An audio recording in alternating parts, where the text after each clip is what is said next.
Ever wonder where those little insects crawling around your bathroom came from? Bad news.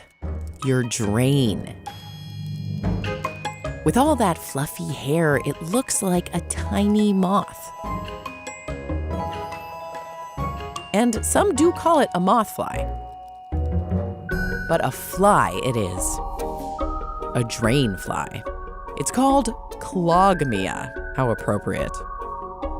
It grew up over several weeks, out of sight among things you thought you'd washed away. Drainflies sneak in from the outside, through a crack in an old pipe, for example. To sip some water they sensed with this long mustache, their maxillary palps.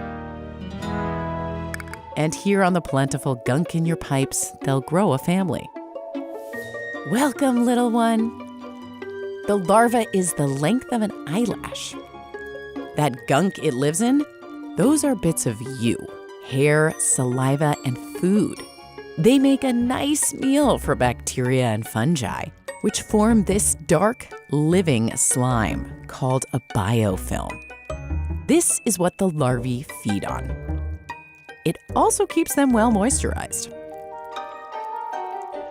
If the larva ends up submerged, it can still chow down. It sweeps slime particles out of the water with a hairy mouth part called the labrum.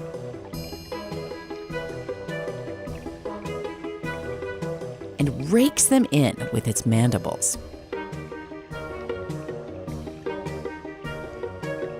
Underwater, it breathes with a bubble on its backside that it collected at the surface. This allows it to venture through deep pools in your pipes. When larvae, or the more grown-up pupae, like this guy here, end up in a toilet bowl, it can be a shock. You might think the squigglers came out of you. Oh. Don't worry, they can't live inside us. And even though the drainflies in your bathroom muck around in bacteria, they don't really spread it to humans.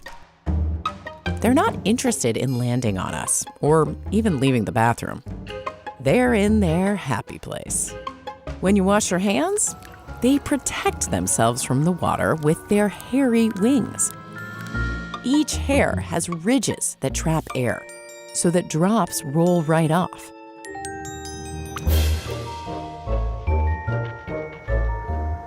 And if they're caught off guard by a sudden surge, the flies skate across. But they're not invincible. When they get trapped underwater long enough, they can drown. If you find you really need to get rid of them, drain cleaner helps, but it won't keep them away forever. There will always be some slime left behind, deep in your pipes, that could attract the flies again. So if they want it, why not let them have it? Laura here. Did you know that flies have a secret set of limbs beneath their wings? No? It's one reason they're so hard to swat. Watch that episode next. See you there.